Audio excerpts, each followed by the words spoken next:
Bienvenidos. Lo primero que quiero hacer es invitar a Marianela a que haga la presentación de nuestro invitado. David está aquí con nosotros porque vino a apoyarnos en el evento de la recreación del pabellón peruano de la Bienal de Venecia, que se está llevando a cabo ahora en el Museo Central del Banco Central de Reserva del Perú. Él estuvo a cargo dentro de esta muestra de un videomapa, porque David es arquitecto, como ustedes, un poquito mayor nada más, estudia en la Universidad de Delft, en Holanda, y desde Holanda nos ayudó a hacer este videomapa de la evolución de Lima desde hace miles de años. Él ha elaborado esta vez una presentación para contarles cómo es su proceso, este proceso de trabajar lo digital y la arquitectura, y nos va a mostrar diferentes tipos de gráfica que nos van a ayudar a entender cómo la inteligencia artificial o lo digital puede complementar la práctica arquitectónica. Bueno, sin más, los dejo con David y con Guillermo. Muchísimas gracias a todos por estar acá.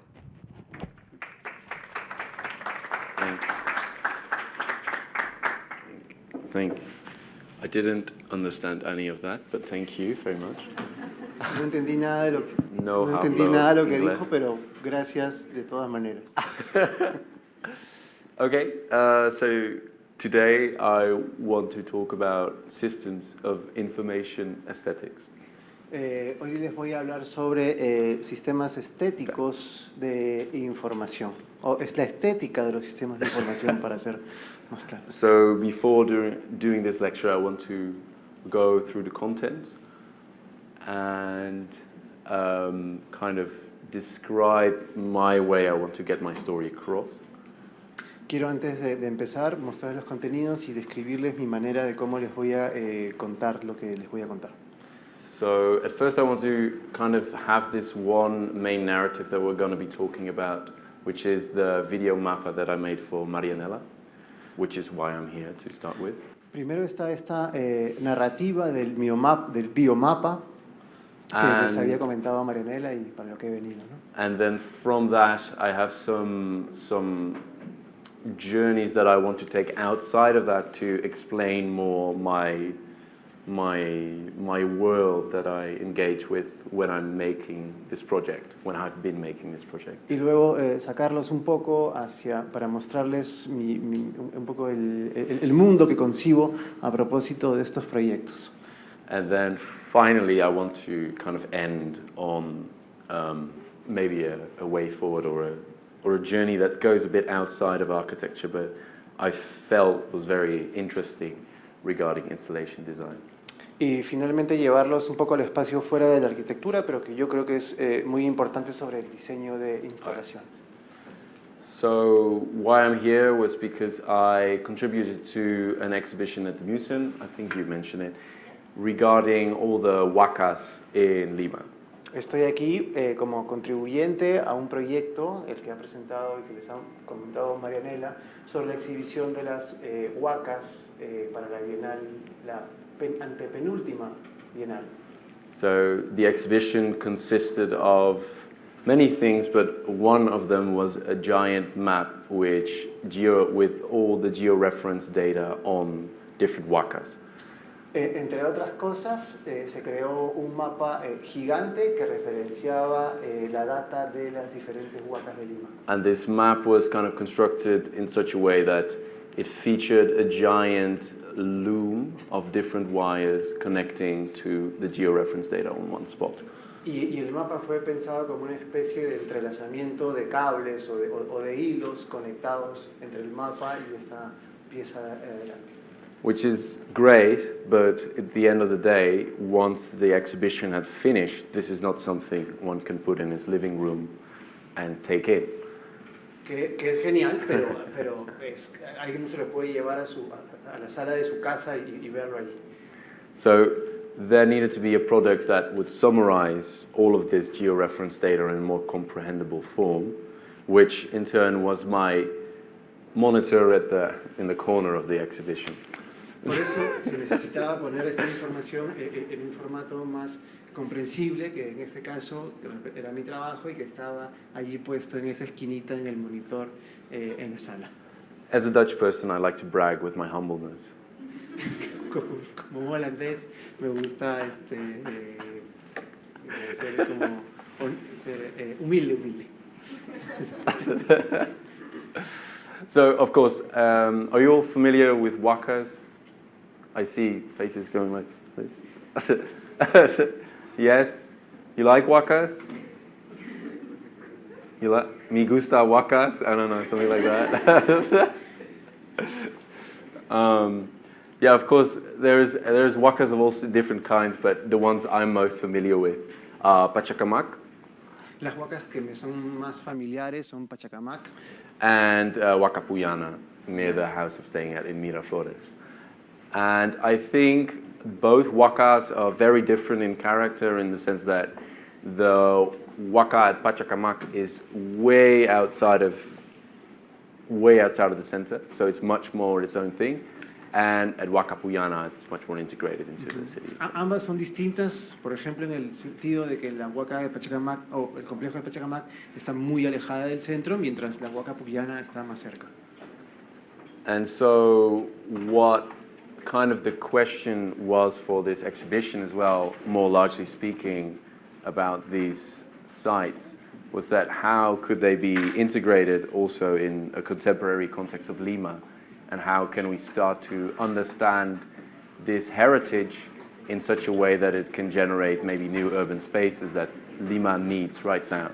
Y un poco el sentido del trabajo de la exhibición tenía que ver con cómo entender a estas huacas como parte del presente contemporáneo de la ciudad y cómo incorporarlas también al espacio y al tejido urbano de Lima. So, with this information and PDF export, I was sent to work. Y con esta información me puse a trabajar. That's it. That's what I started with. So for me then, I want to now kind of maybe go a bit off topic. So now I have to formulate a sort of sketch for what this map is going to look like in the end. Me gustaría ahorita salirme un poco del tema, en todo caso arquitectónico, para poder plantearles un borrador de qué es lo que, digamos, qué es lo que hice para generar el proyecto. And for that, I'd like to kind of dive into more what I think about when I'm mapping, particularly contemporarily. Y por tanto quiero mostrarles un poco en lo que pienso y en lo que exploro cuando hago mapeos, especialmente mapeos contemporáneos. So I think the one term that I have in the back of my mind almost exclusively all the time nowadays is the Anthropocene. El término que tengo casi exclusivamente en mi mente ahora es el antropoceno. So the Anthropocene is, as it says here, a proposed geological epoch. So the Anthropocene for me means that humans are no longer seen as just animals roaming the earth, but we are so significant in our occupation that we have created a new geological epoch. Responde al hecho de que los humanos ya no somos simplemente, digamos, animales que habitan este lugar, sino somos agentes digamos, de cambio y protagonistas de esta nueva época geológica. And this means, in turn, that we can no longer discern clearly between what is natural or what we consider to be natural and what we consider to be artificial. Lo que significa que ya es casi imposible discernir de manera clara lo natural de lo humano o de lo artificial. And one very clear map for me that really illustrated this point was this map by Brenner and Schmidt. I don't think it's actually by Brenner and Schmidt, but it regards this concept of planetary urbanization. Y un mapa que me parece que dice mucho es, creo, un mapa de Brenner Schmidt que habla de organización planetaria. Because what we have to be aware with when we talk about our Earth is that very often when extracting resources we think there is still some territory left to do that. Porque tenemos que ser conscientes de que cuando extraemos recursos hay un territorio digamos, que queda, que va quedando para seguir haciéndolo. But this map illustrates all the urban spots in red and in black all the operational landscapes which are landscapes that are agricultural or industrial nature that have to sustain this urban condition. Y lo que muestra aquí en rojo son efectivamente las zonas urbanas donde vive la gente, pero en gris oscuro aquellos territorios y paisajes que son, digamos, dependientes o de los que nosotros dependemos para producir, sea de agricultura o industrialmente. So that means in turn that all these territories are basically one big city, just in different densities. Lo que significa que todos los territorios que ven ustedes en oscuro son algo así como una gran ciudad, solo que con diferentes, digamos, escalas de densidad. So the artificial's everywhere. O sea, todo es prácticamente artificializado. And if somebody is interested in more reading, I have some readings. Probably you can find a lecture afterwards. Si alguien está interesado en revisar un poco sobre estas ideas, pueden ver alguna de esta bibliografía. Okay. Then about my country, it's a particularly specific country regarding this fact because it's literally a country that shouldn't exist. En relación a este hecho, mi país es muy particular ya que es un país que en realidad prácticamente no debería existir. As you can see, these areas here, which are marked in gray, are literally below sea level. Todas estas áreas que ven marcadas en gris están debajo del nivel del mar. So they are actually at constant risk of flooding. Y, por tanto, tienen un altísimo riesgo de inundarse. And the way that we have devised a certain system requires a very particular way of configuring our landscape architecturally that we can sustain that constant pressure.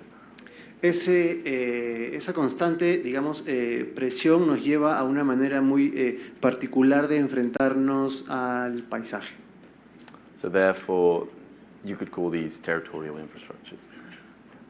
And what I find very interesting in doing that is that, oh my God, how do I go this? That we have been at war, in a sense, with water, which has been put forward, but it is actually not human survival that dictated our, how do I say this? So in the Netherlands we have this constant fear of water, yet at the same time... En Holanda hay un constante miedo al agua. No. And we like to, as I said before, pride in our humbleness that we have been able to conquer the seas. Entonces tenemos cierto orgullo entre humilde de decir que hemos conquistado una guerra contra el agua, contra el océano. So what's interesting then also about the Netherlands is that it is exporting its knowledge of dike infrastructure, of water infrastructure, to other parts of the world in such a way to see if they could actually fix, you know, for instance, in Venice or any part of the world. Al punto que los Países Bajos se han convertido en exportadores de esas tecnologías de diques a lugares como, por ejemplo, Venecia, ¿no? But I would argue that the Netherlands still has a lot of problems with that because they don't acknowledge their artificiality in such a way that it is, how do you say it? Pero igual me parece que los holandeses no hemos sabido todavía dominar esto debido a que no tenemos, digamos, conocimiento de las implicancias de la artificialidad de esas acciones. Because they can never solve the landscape. Porque nunca pueden resolver el paisaje. Because this is, I think, also a really wonderful map, kind of showing that there is, when you're mapping, you try to get this image which is static of the world. Este es un mapa muy bonito que, entre otras cosas, nos muestra que no hay una visión que sea estática del mundo. But what this wonderful meander map of the Mississippi River illustrates is that even if we have a giant, we call it an object, like a river, it still manages to crawl around over time. Y lo que nos muestra este mapa de los meandros del río Mississippi es que a pesar de que sea una como inmensa masa, digamos, todavía puede en el tiempo cambiar y acomodarse. So therefore, we must be careful when we see a map that we assume that this is always going to stay that way. Por eso debemos ser cuidadosos de que cuando vemos un mapa estemos, digamos, estando seguros o no seguros de que va a permanecer de una manera determinada y no va a cambiar. So the consequence of this is in the Netherlands particularly that there is a large, our environmental issues are actually loss of biodiversity, which could previously live in the transient areas in rivers. Como consecuencia de esto, por ejemplo, para el caso holandés que ya les he comentado, existe la posibilidad de que especies vivas, por ejemplo, que vivan en estas áreas de transición, sean afectadas. And also severe overexploitation of natural resources and pollution in general. Y severa sobreexplotación de recursos naturales y contaminación.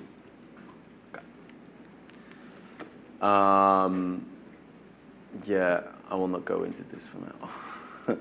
And then finally, what I find interesting then is also the map, this map by Lola Landscape Architects, which envisions this kind of collapse happening, and at the same time it really gives me an idea of how maybe a different territory could exist in that context.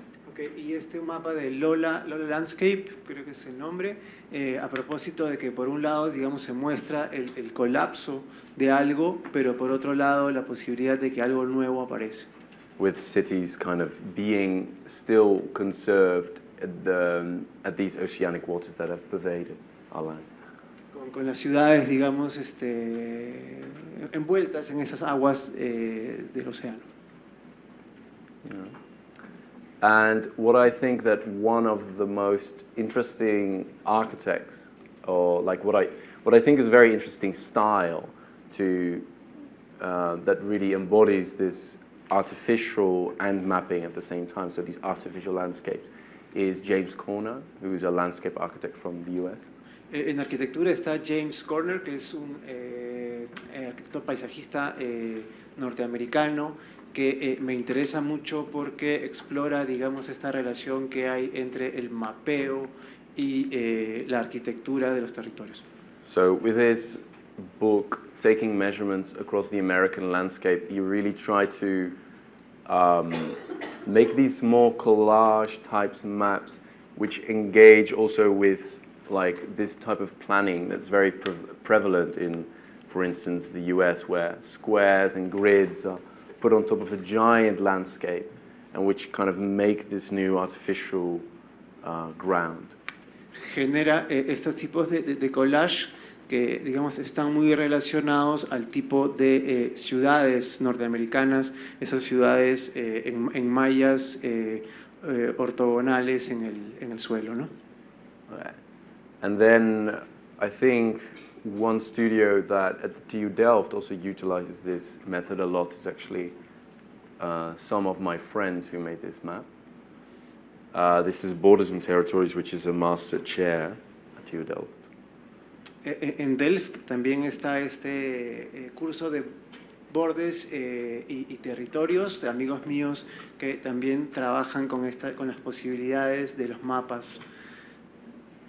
And what I think is very interesting is they try to, for instance, this map is all the liquid bodies of the Marmara region, which is an area around in Turkey around Istanbul. Istanbul's here. Are you guys familiar with Istanbul? Esto es cerca a Estambul, en la región de Marmara, si no me equivoco, y representa los cuerpos líquidos, cuerpos de agua en el mapa. Sí. So, and what is very interesting is that in this map they try to talk about all liquid flows, which also includes all these new dams which have been constructed. Muestra los flujos de agua que también incluyen a diferentes represas que se han construido.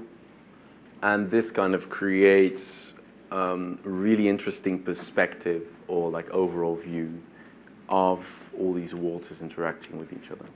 Y crea una interesante perspectiva general de cómo el agua o las aguas interactúan una con otra.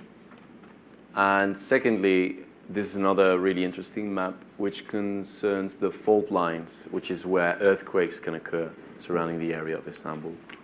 Y este tiene que ver más con las fallas, las líneas de las fallas geológicas relacionadas a los terremotos cerca de Estambul. And my friends actually found that around here it is most likely for a heavy earthquake to occur, which would mean in the areas where most electricity and fuel deposits are located in Istanbul. Mis compañeros descubrieron que en esa área está, digamos, es mucho más propensa a terremotos. So these are the Richter scale possibilities and kind of linked through these territorial points. Las posibilidades, digamos, de los terremotos en términos de la escala de Richter en los números relacionadas a las formas del territorio. Okay. Which looks kind of cool. Que se ve chévere. And so, yeah, while I was thinking, I made this, I think. So this is the sketch that I made for the complete map. Este es el borrador que hice del mapa de Lima.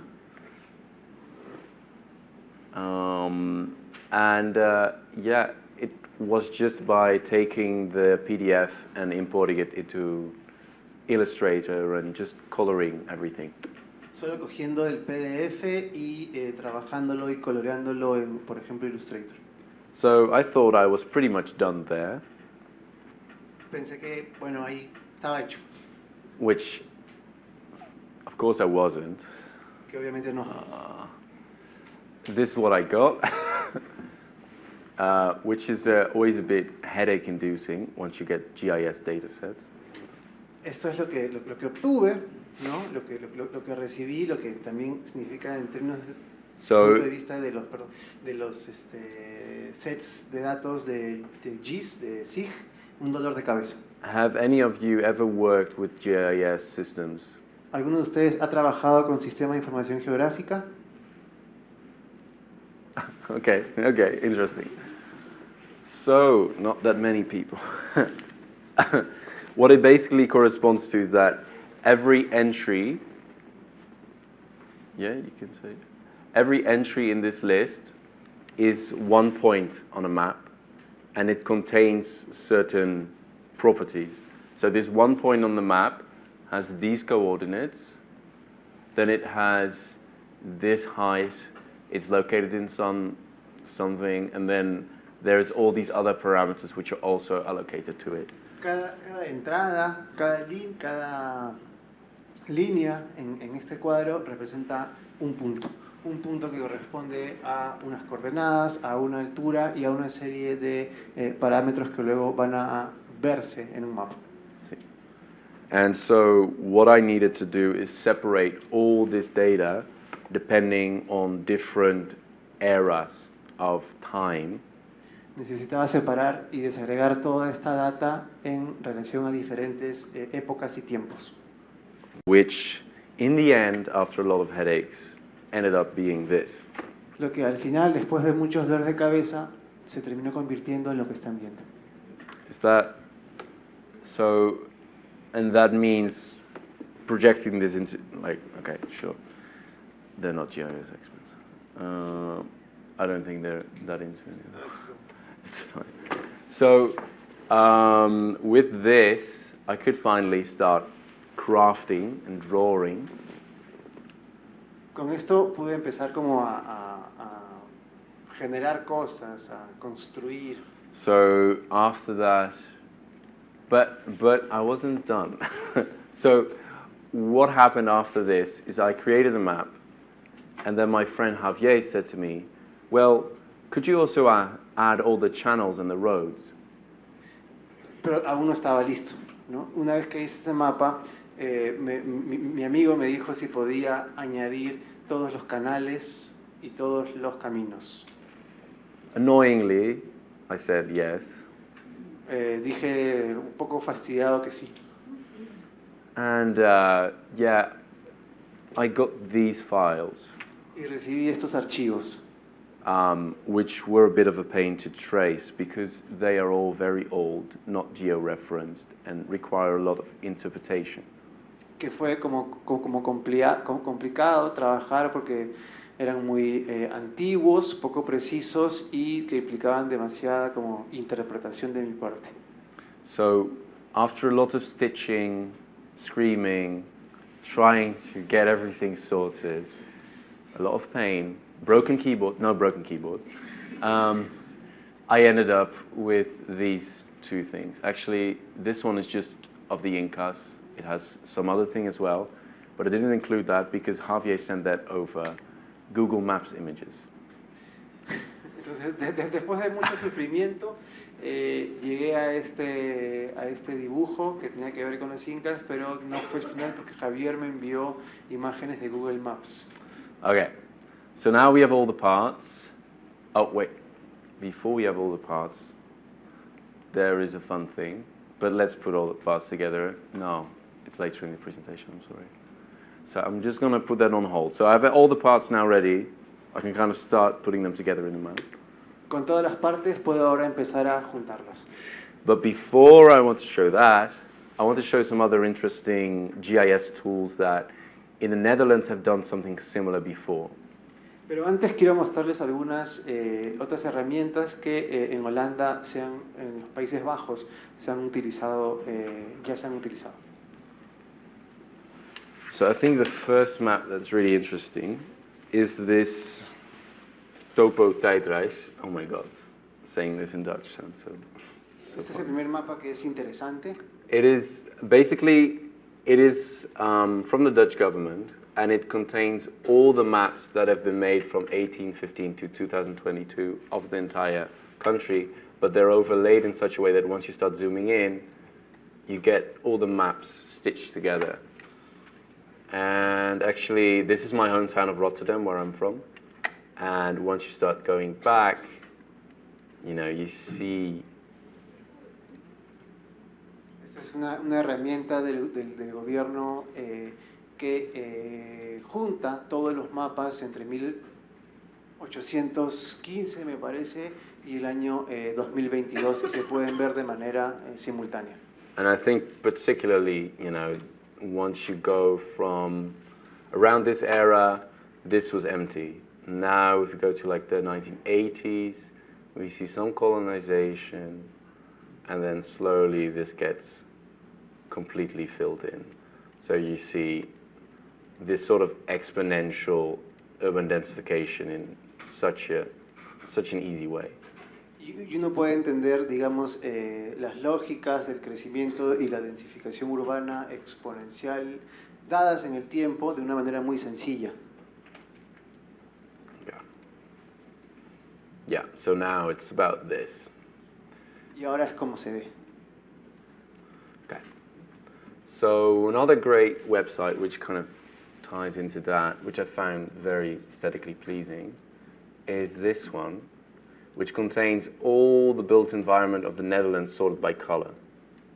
Otra web importante, interesante, es esta que representa todo lo construido en los Países Bajos, dividido por colores. But it doesn't contain any other data, so you're just seeing buildings and kind of this whole field of different ages. Pero no tiene nada más que edificios. Lo único que uno ve aquí son edificios. And for instance, this is the center of Amsterdam.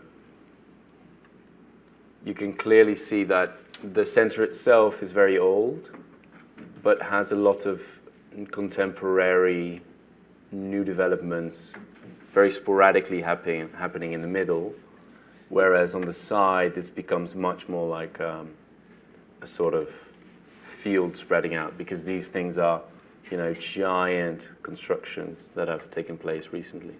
Y por ejemplo, en el caso de Ámsterdam, uno puede ver que en la parte central es bastante antigua, pero donde aparecen, me imagino en los colores azules, edificios más contemporáneos, cuando en otras zonas, como la que habíamos visto, aparecen nuevos e inmensos desarrollos contemporáneos. And then Rotterdam is particularly weird since this is the city center. So you can see this is the only city center that has been bombed by the Germans in World War II. So it doesn't contain any old buildings anymore. Y Rotterdam es muy rara porque, por ejemplo, lo que vemos aquí en azul es el centro de la ciudad, ¿no? Es un centro de la ciudad, aparentemente el único centro de la ciudad bombardeado durante la Segunda Guerra Mundial, y por tanto no queda prácticamente, o no queda nada del antiguo centro de la ciudad. And then one final one, which I found interesting. It's a bit of a different topic, but it regards the livability of the Netherlands. Y este otro, con un tema un poquito distinto, muestra la calidad de vida, puede decirse, Quality of life, yeah. Calidad de vida. En los Países Bajos. Sí. And what is a bit problematic about this is that, of course, this is also very subjective.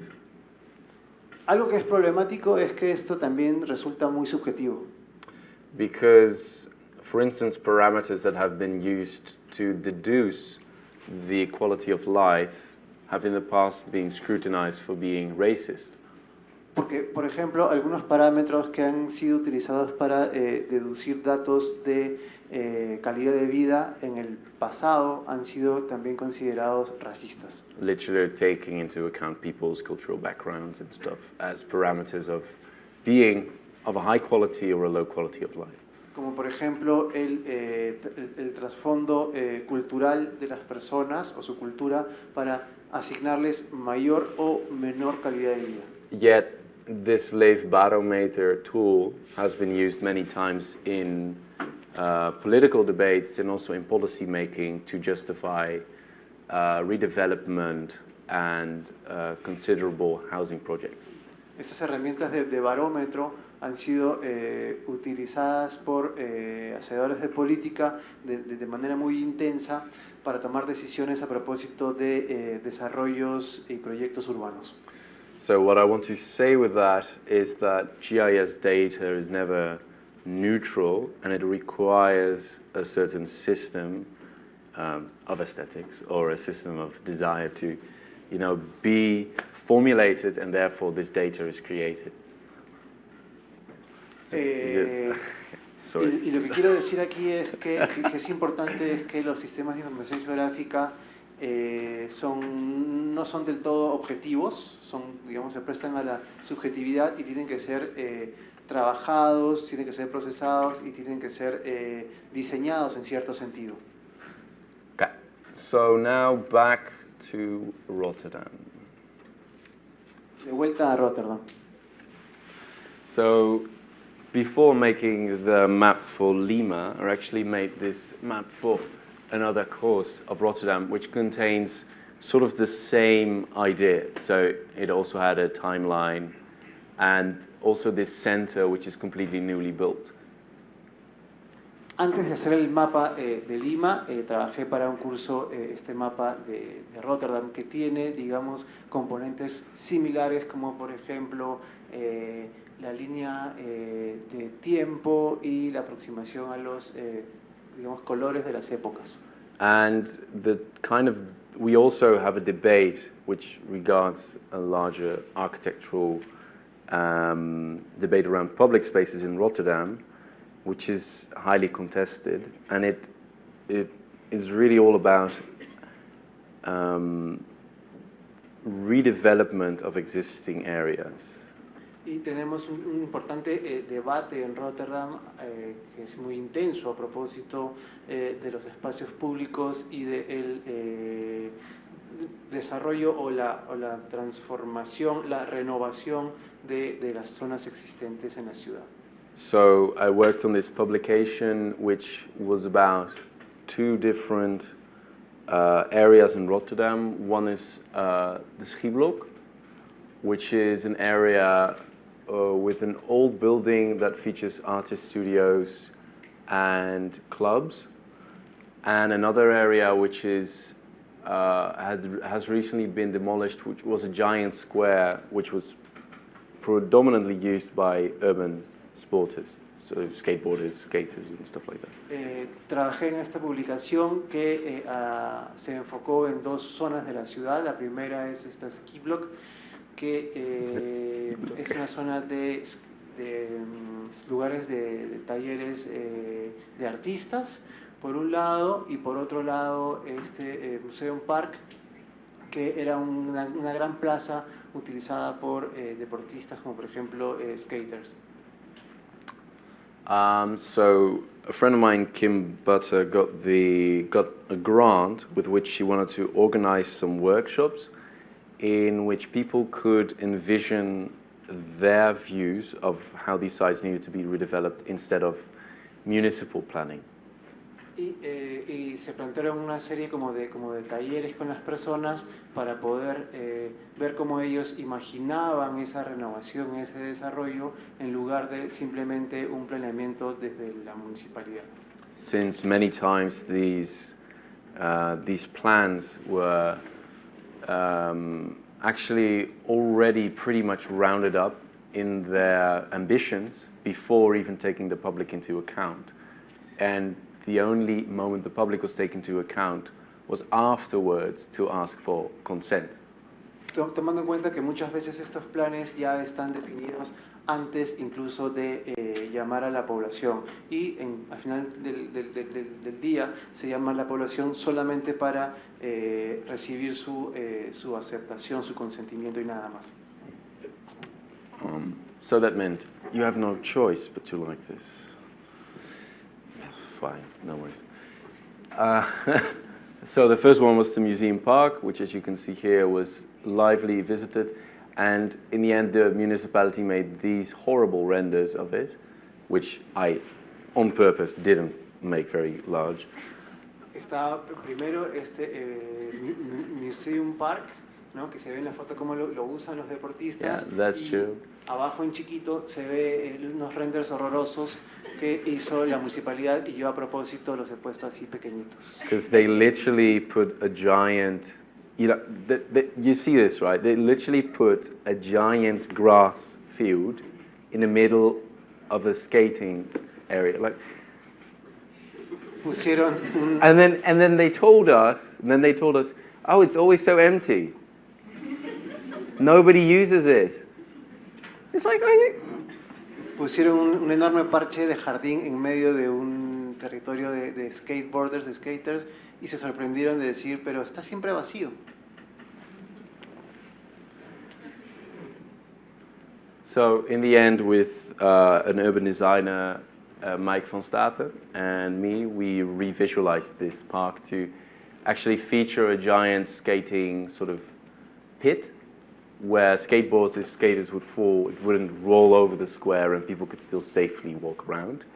And also a giant tribune to actually enhance kind of the possibilities that would be possible in such a square. Con un amigo diseñador urbano, Mike van Staten, Sí. Hicimos un diseño donde los skaters estuvieran en una especie como de foso al medio y las personas puedan caminar alrededor, y hacia el otro lado tener una gran zona de tribuna que también pueda potenciar la actividad de los skaters. Oh, and it's already been demolished, and so this was an afterthought. This is more to do the park justice than to actually change something significantly. Perdón, It has already been demolished. and they're developing it now, and we did this to do the park justice, just for the community there. Okay, ya, bueno, digamos, esto se demolió y el proyecto está avanzando, pero nosotros hicimos esto como un proyecto para rendir justicia a la comunidad. And then one last project, this is the ski block, which is the sort of one of the main nightlife areas of Rotterdam. Este es el Ski Block, que es una de las zonas de vida nocturna en Rotterdam. And again, there have been some ridiculously bad decisions regarding this because they started rendering it during the day. Y que ha implicado una serie de decisiones muy malas, ya que, por ejemplo, habiendo dicho que esta es una zona de vida nocturna, estos renders se comunican como renders tomados durante el día. which, I don't know, I don't go to clubs during the day. Yo no voy a discotecas durante el día. So, and it also featured this fantastic phallic intervention. Y muestra esta fantástica intervención fálica. The phallic. And then and we also this workshop ended eventually in us making these kind of renders which featured much more an emphasis on nightlife, a food market, because we would like also some good food in the Netherlands. Thank you very much. Y planteamos estas imágenes nocturnas durante la noche, como por ejemplo un mercado de comidas. Yeah. But then in the end, for that also, I had to make a terrible model. So now we're going to get back into what I was doing before with putting all these layers together. Y para eso tuve que hacer un modelo, y eso me lleva también nuevamente a seguir hablándoles de todas las cosas que tuve que hacer antes para poder llegar a un producto. So, if you ever want to do an animated map, I can recommend it, but I wouldn't do it the way I did it. So learn from my mistakes, please. Si quieren hacer un mapa animado, se los recomiendo hacer, pero no de la manera en la cual yo lo hice, y por favor les pido que aprendan de mis propios errores. The one thing you always need to do is to work very tidily, because these things are all different layers for all different periods with all the forms and letters moving around. And they need to be structured in such a way that once they are exported to another software, you can still find them.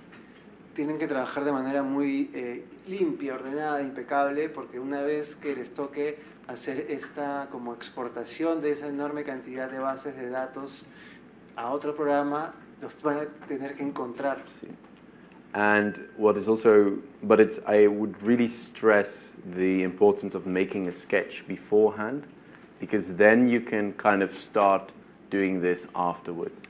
You don't have to figure out all the layers before. It's much more important that you know precisely how it needs to look, because from there you can start to make a system. Y es importante pensar sistemáticamente a propósito de un sketch, un borrador, que les permita ya de manera más o menos previa saber cómo es que esto se va a ver, para que en base a esa idea inicial ustedes puedan organizar la información. Will save you a lot of time. Y les va a ahorrar mucho tiempo. Okay, and then we imported in another one, so it gets even more complicated. Se pone más complicado, lo exportamos y lo importamos a otro programa. In the sense that this is in After Effects, so you start to import all the different layers, and you have to really, at some point I discovered that you can link different moving objects to one object, which saved me a lot of time. I wish I knew that before. And it's also important that you copy over as much as you can from other things, so that you avoid working on one thing all the time. Y acá se pone más complicado. Trabajé en After Effects, ¿no? Y lo pillamos a este programa, y es importante, digamos, que ustedes puedan copiar. So you copy as much, you copy as much as you can. Que copies lo más que puedas. Sí, and you also try to come up beforehand what things are going to be kind of similar in your operation. Do you know what? Y que sepas de antemano aquellas cosas o procesos que van a ser como similares en el proyecto. And also, there was one more thing. This is similar.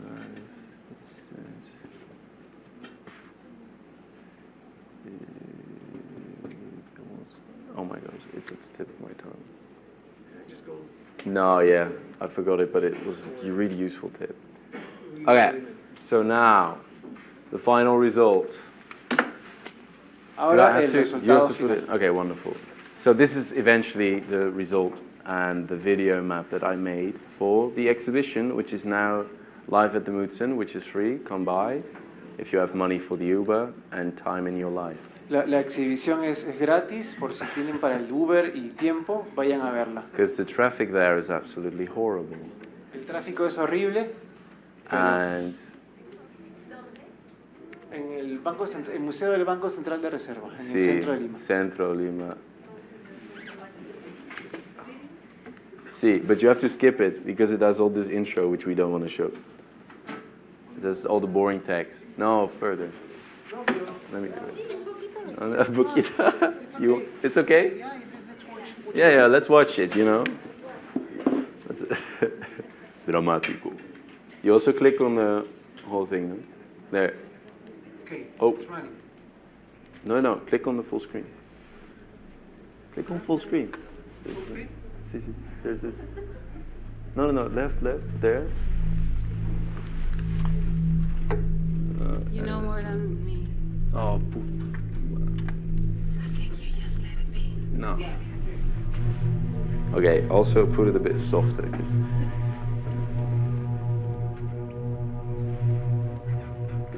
Okay, sure. Oh my god. Yes.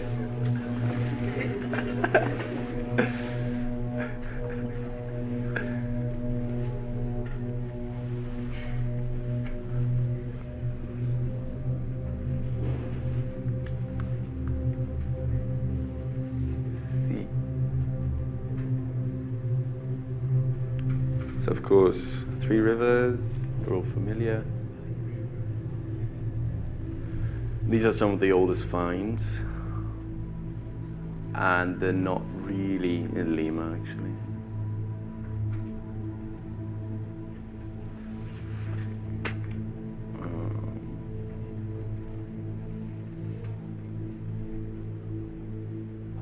So it's really ancient, right? It's like 4,000 to 1800 before Christ. Del 4000 al 1800 antes de Cristo. And now we're going to go to a point where we zoom in and see also this evolution of the canales, Y ahora vamos a hacer un zoom a la evolución de los canales, which have been integral in Lima actually existing.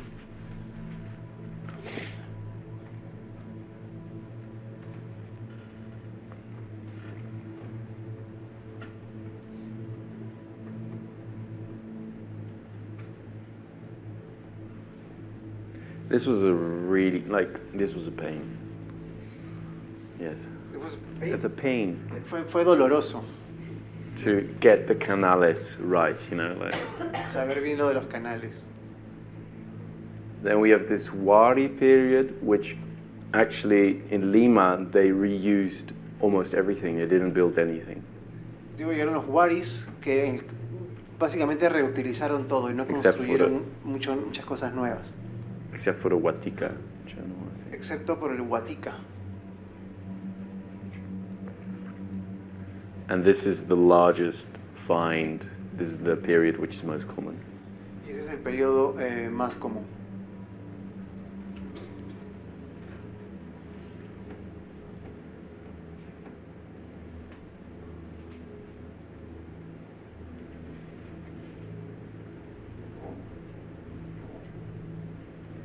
And then this is, of course, the last empire before the Spanish came. Y ese es el último imperio antes de la conquista española.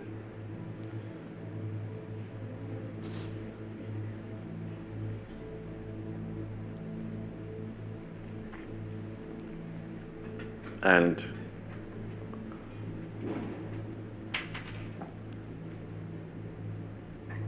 of course, most commonly in the narrative, the city of Lima only starts existing after this moment. Comúnmente en la narrativa, la ciudad de Lima empieza recién después del momento de su fundación. So, as I said before, we're dealing with a system that changes over time. So this map really wants to illustrate that even before this 0 point, which got taught in history, there was this giant other infrastructure that we don't know much about. Tomando en cuenta esta idea de que los mapas son entes que varían en el tiempo, llegamos a la idea de que antes de ese supuesto año cero o año fundacional de la ciudad de Lima, ya había una inmensa red de paisaje e infraestructuras. Whoa. That's a lot. Yeah. Okay.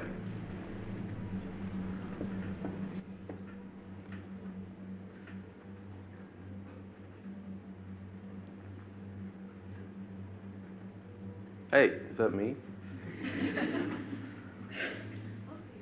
Yeah. Do you know I made this music actually? It's really funny. I made it. You also made the music? I made the music, yeah. I made the music by playing an upright bass and slowing it down, really slowing it down. That sounds great. Over like an hour, yeah. Really intense. Okay. Well, thank you.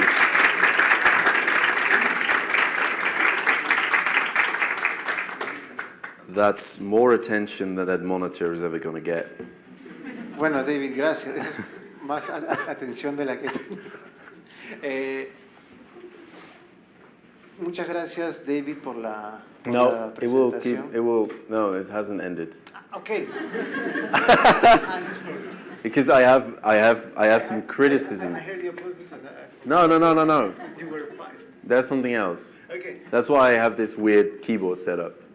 Okay, aún falta y por eso es que tengo ese teclado ahí adelante. Okay, go on, please. Because what I initially told Javier is that I was against the making of a video.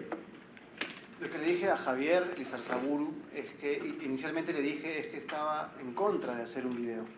Because a video is a bit of a passive medium and it doesn't allow for somebody to interact or explore a topic by themselves. Porque el video es un medio pasivo que no permite al usuario interactuar con la información. Which I felt, as I showed you, that these websites that I just recently showed you really facilitate very well, that I can kind of get lost in this world by myself. Y como les enseñé en estas websites, es muy fácil como perderse navegando en la información. So what I actually made is, I call it an AI Oracle, which is an installation I recently did for a club in Rotterdam. Y lo que hice fue AI Oracle. AI Oracle, like a oracle, like this. Okay, sí, es una instalación en un club en Rotterdam, Tarkovsky's. Tarkovsky's. El cuarto de Andrei Tarkovsky. You know, yeah, see. Okay, de Tarkovsky. Because, okay, I'll explain. So there is this nightlife event collective in Rotterdam who are some of my friends. And they asked me to create an installation for one of their parties because they try to bring together DJs and club nights and interactive art installations. Mis amigos de un colectivo en Rotterdam me pidieron que haga una instalación para un lugar donde se hacen fiestas, donde se mezcla cultura de DJs, fiestas e instalaciones en los clubes. Instalaciones en este caso, artes visuales, etc. So I was part of this edition of Live Baby Life at Wilde and Bit, which is like, if you ever come, you know, we should chill there. But I think this one's going to close now, so it's fine. Y era parte de este Live Baby Life. It's, yeah, Live Baby, it was fun. So I got given this room, which I was told wasn't going to have any DJs or drinking, it was just going to be a hangout room. Y me dieron este cuarto, que no era pues un cuarto de tomar o de DJ, sino un sitio para estar simplemente. And they wanted this to, I wanted this to be kind of, they didn't give me any instructions on what I did. I just basically got this room and do whatever you want within a budget. No me dieron ninguna instrucción de qué hacer, simplemente me dieron la habitación y que con cierto presupuesto haga lo que yo quisiera. So for me, then I start making a collage, as I previously showed you guys, that I always start out with a sketch or something really impulsive. So I made this collage of all the things that I liked at that moment Empecé haciendo como un sketch, como un borrador, este collage de las cosas que me gustaban en ese momento. And what I was particularly fascinated with was the possibility to be in interaction with, how do I explain this? With an inhuman entity, namely the computer. Okay. Y lo que me interesaba mucho era la posibilidad de la interacción con una entidad no humana, por ejemplo, una computadora. Because in Tarkovsky films, so are any of you familiar with Tarkovsky or not? Porque en las películas de Tarkovsky, And levante la mano quien conozca a Tarkovsky. not too many. Right. I feel like it's a very European thing. No, it's not. No, it's not? No? No, you know it as well. Since I was their age. Oh, it's like they have to go a bit older. Yeah, yeah. Oh, it's very, very old. No, but it's good, no? It just takes long. Yeah, But, okay, so, sorry. It takes time. These films are horribly long. So, Estas películas son horriblemente largas. if you have problems with falling asleep during movies, this is not recommended. Si tienen problemas de dormirse en las películas, no se recomienda. So, but in this movie, particularly Solaris, there is this plot about people going to a spaceship and encountering an alien that is not of humanoid form. Y en esta película, Solaris, ellos van en una nave y encuentran a este extraterrestre que no tiene una forma humana o humanoide. But it's more like an ocean, and they don't know how to communicate with it. Y es más como un océano y no saben cómo comunicarse con él. Yet sometimes people and things start to manifest in the space station, namely people from the memories of the astronauts living in the space station. Y se manifiestan como personas en la estación espacial, por ejemplo, personas del pasado o de las memorias de los astronautas dentro del espacio. So, in that sense, what I was fascinated by is how, if we encounter some other intelligence, would we even know how to communicate with it? Y lo que me fascinaba de esto es que si encontráramos, por ejemplo, el caso en el cual si encontráramos alguna otra inteligencia, de pronto no tendríamos manera o saber cómo comunicarnos con ella. So that's one thing. And then the other thing is that in Stalker, there is this main plot point in the movie, which is about a room that fulfills your deepest desire. En Stalker, que es otra película de Tarkovsky, está la idea de esta habitación que puede como llevar a la realidad tu deseo más profundo, tu mayor deseo.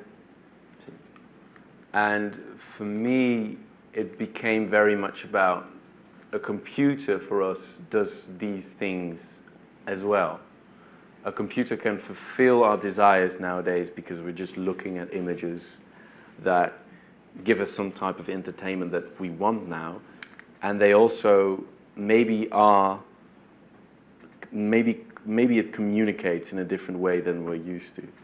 Y eso también puede como representarse o reflejarse en la idea de una computadora como las que tenemos ahora, que puede como reflejar o satisfacer muchos de nuestros deseos, pero que también, digamos, implica una manera muy especial o muy particular de comunicarse con esta entidad. So I wanted to make a visual or an installation that engaged with that. Y quise hacer una instalación visual que tenga que ver con eso. And again, started sketching, thought of initially a sort of spaceship with different tanks or entities one could interact with. Y me puse a hacer sketches, en este caso como diferentes tanques o entidades con las que uno puede interactuar. And in the end, I settled on these floor plans, which basically featured 3 projections, one being here, which would just be a movie, one being in the middle, which featured a sort of sensor that would manipulate the visuals, and one in the back, which would facilitate this AI oracle. Y llegué a la idea de este diseño en planta con 3 espacios, el primero con una proyección de una película, el segundo con un sensor que manipula las imágenes y el tercero con la idea esta del oráculo. This is a screenshot from the one with the sensor. I tried to get a video of it, but apparently I can't run the video that I recorded on my phone or my laptop, so I'm very sorry. Este es un screenshot de la instalación del sensor. No puedo tener el video por problemas técnicos. But this thing that you're seeing here is fully motion responsive. Pero lo que ven aquí, se lo pueden imaginar, es una imagen que eventualmente es sensible al movimiento. And finally, I try to kind of ask this question of what is your deepest desire, and then have a command prompt fulfill that using an AI API. So it resulted in this sort of setup, and then finally in this thing. Y finalmente esta idea de cuál es tu deseo más profundo que se transfiera a los comandos de una inteligencia artificial, ¿no?, que se ve allí. Which I built, and it should work. And it's really fun. If somebody wants to try, they can come down. So, ULIMA on Mars. Let's go. And what's really fun is that we can just kind of try to, you know, that should be something. But I don't think it's trained on Lima too much. So I think Rotterdam as a cyberpunk city usually works quite well.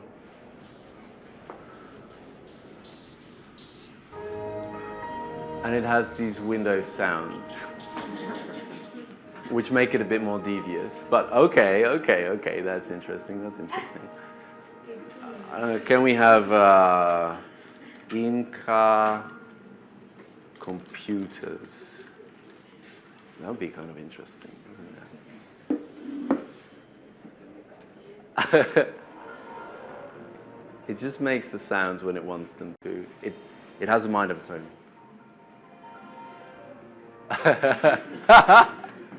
Okay.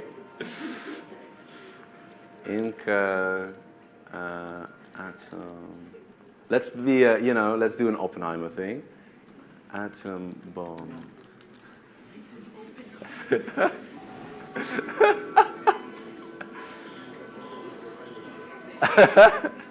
I can also do. Okay.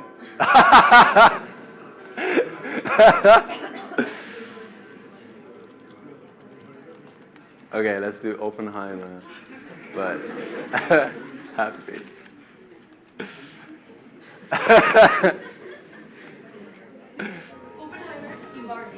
Okay. Oh. Okay. Yeah. I'm up for it.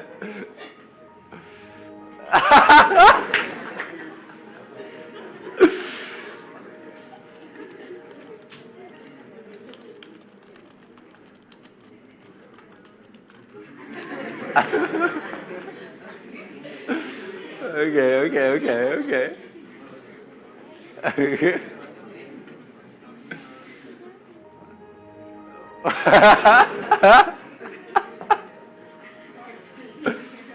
I'm also curious if I just type Barbenheimer, I haven't tried this stuff. Like, I haven't touched it since this Barbenheimer thing started, so. But what I try to say is that, in a more serious note, this is a lot more fun than looking at a video. So if I have some type of interaction, this doesn't work, does it? Of course, this works with AI, and it's really fun and all that type of stuff. But there is some really interesting stuff you can do with your representation nowadays. And this is basically, I discovered this software through some friends in Rotterdam. And it consists of a node-based approach. So it's similar to Grasshopper in the sense that you can just look up videos and copy and paste things. but you can represent all these different kinds of informations and link them to keyboards or devices that you've found and really make these interesting contraptions. It's called Touch Designer, so if you're up for it, just let me know. I can also send you the files if you want to install it. But I'd really recommend looking into also, since you're a university that's kind of, it's, as architecture, it's new, but it's positioned in between engineering and communications. And for me, this really feels like a software that could bridge that gap or make some interesting contributions to that field. Y a lo que iba un poco... Sorry. No, es a entender, digamos, que hay maneras muy interesantes de interactuar con la información y que no sea en el video, ¿no? Como por ejemplo el uso de ese tipo de herramientas parecidas a Grasshopper. Y bueno, en el caso de ustedes, donde tienen una universidad donde existe la carrera de arquitectura y también existen las comunicaciones, esa es una posibilidad siempre presente. And also, it saves you all the effort of having to manually redo things because you're working with nodes as opposed to putting in parameter values in keyframing. Bueno, y les ahorra trabajo porque usan nodes. Nodes. So you're doing it parametrically instead of, changing every value. Lo hacen de manera, por supuesto, paramétrica en lugar de cambiar valor por valor, y eso les ahorra mucho tiempo. And therefore, it also allows you to much quicker have an end product and experiment a lot more and much more. Y les permite de manera mucho más rápida poder experimentar. Okay, but I think this is really the end. So thank you for listening.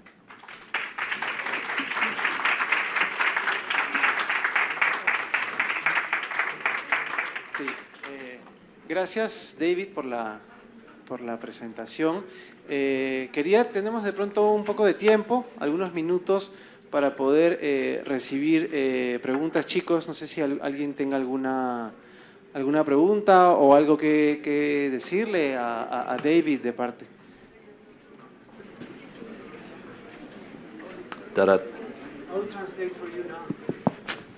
Hola, buenas tardes. Buenas tardes. Gracias por la presentación y felicitaciones. Me da pena que hayan tan pocos alumnos cuando esto lo debería haber escuchado toda la facultad. I am worried that not many people, everyone should have seen this. Oh, okay. Faculty. Thank you. Tenemos presentes algunos alumnos de un curso llamado Gráfica Digital. There are some students from a course named Digital Graphics. Mm-hmm. Y lo cual me parece súper enriquecedor haber tomado la decisión de traerlos para que escuchen y vean cuán ligada está la gráfica a la arquitectura, la tecnología a la arquitectura, el urbanismo, el mapping y todos estos temas a la vanguardia que has tocado. I think it's really good for them to see, how you have related graphics and architecture in this kind of vanguard approach that you have shown. Thanks. Pero quería hacer una pregunta un poco más personal, que va más allá del trabajo en sí. Quería saber cómo te has sentido trabajando en Perú en contraste a tu trabajo similar en Holanda. De repente algunas ventajas o algunas dificultades, porque estamos hablando de mundos totalmente diferentes y mundos en los que has hecho más o menos lo mismo, ¿no? I wanted to make kind of a more personal question, and how have you feel about working, the differences between working in Holland and working here in Lima, about similar things, but in kind of different contexts. How have you feel about it?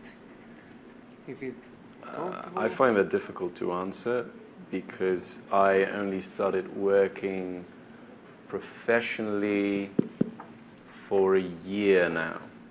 Me es un poco difícil responder a esa pregunta porque profesionalmente vengo trabajando un año. And mostly in activists or, bottom-up circles. Mostly in activist and bottom-up circles. Ah, ok. Pero principalmente en círculos de activistas y de bottom-up, como de organizaciones. Hi, I was wondering, what would you consider to be the hardest part of like the whole journey doing this map, and what was like your biggest complications during the road?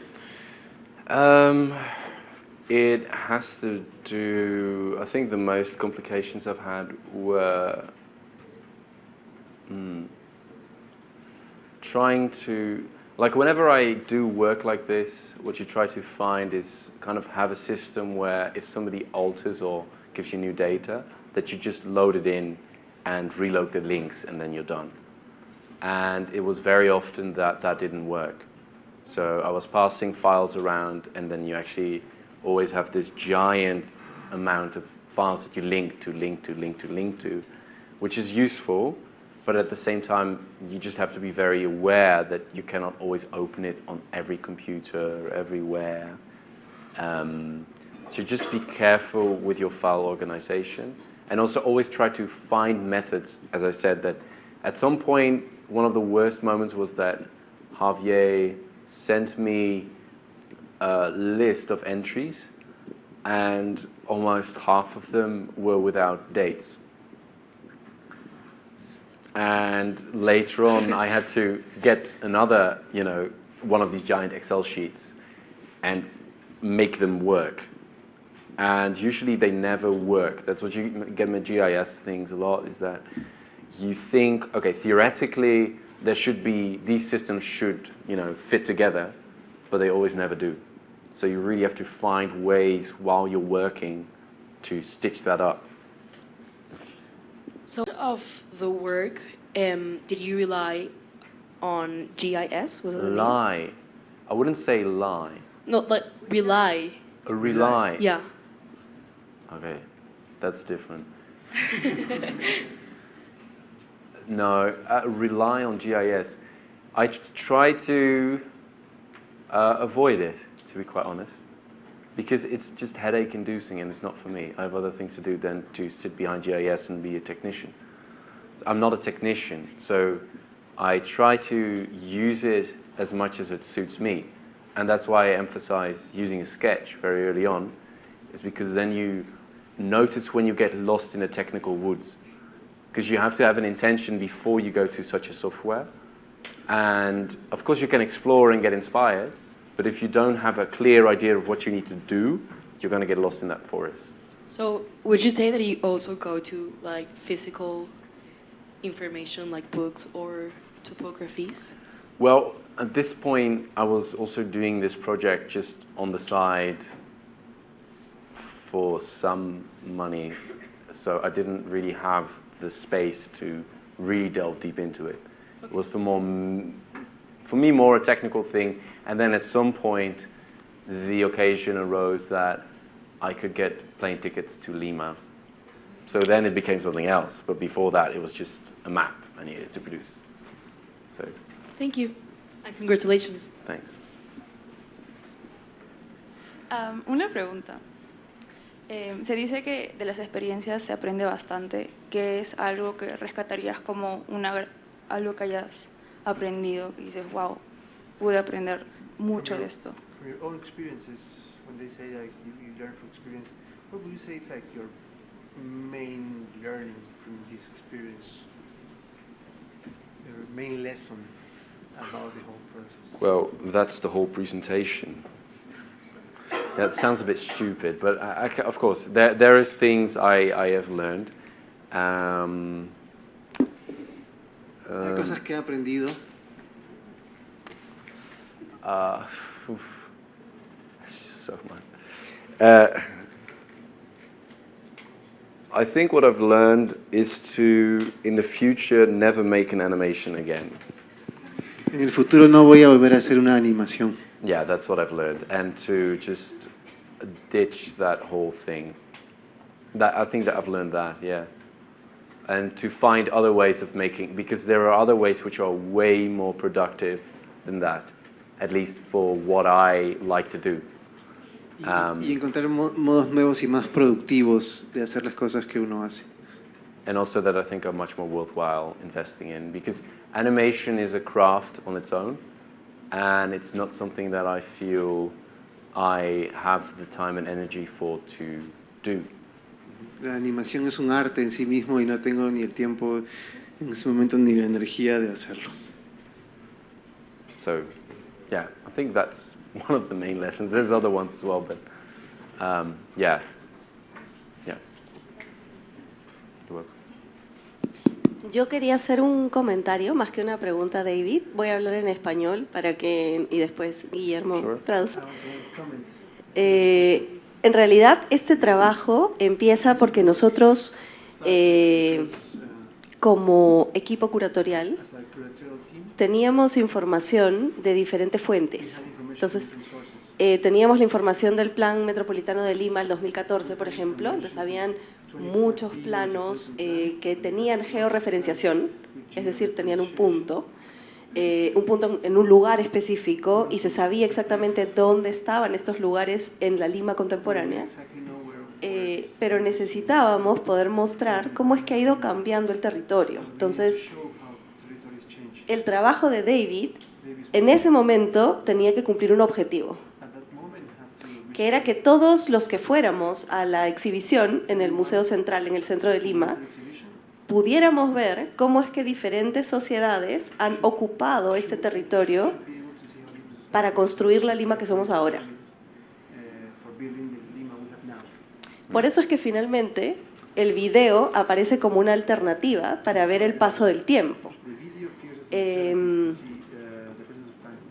Han visto, por ejemplo, que hay inteligencia artificial que nos permite interactuar y nos permite de repente transformar información en tiempo real, pero para lo que nosotros queríamos, el video era una buena alternativa.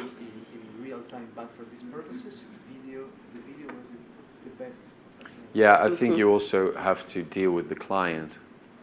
So, Sí, es que en realidad cuando vayan a ver la muestra, todo esto es también un previo para invitarlos a que vayan al museo, pero cuando la vayan a ver van a entender por qué es que este video tiene un sentido en esta capa temporal que estamos tratando de explicar en esa muestra.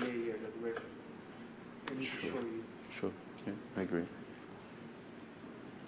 Bueno, y quería aprovechar en agradecerle a David porque en verdad él ha hecho este trabajo desde lejos. Él estaba en Holanda y recibía la información. Cuando menciona a Javier, Javier es otro integrante del equipo curatorial. Y David, como él dice, empezó muy libremente a ayudarnos y luego se fue dando cuenta de la implicancia del encargo y la cosa fue cambiando poco a poco.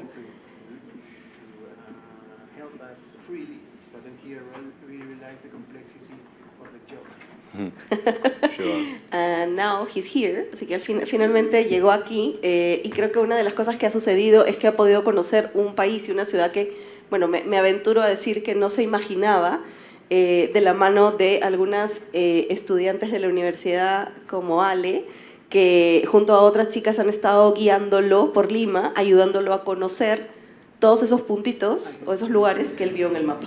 I can say that now that he, with the help of Ale and the team, that the surprise of you to realize, I mean, how these points in the map look in the real space. Mm.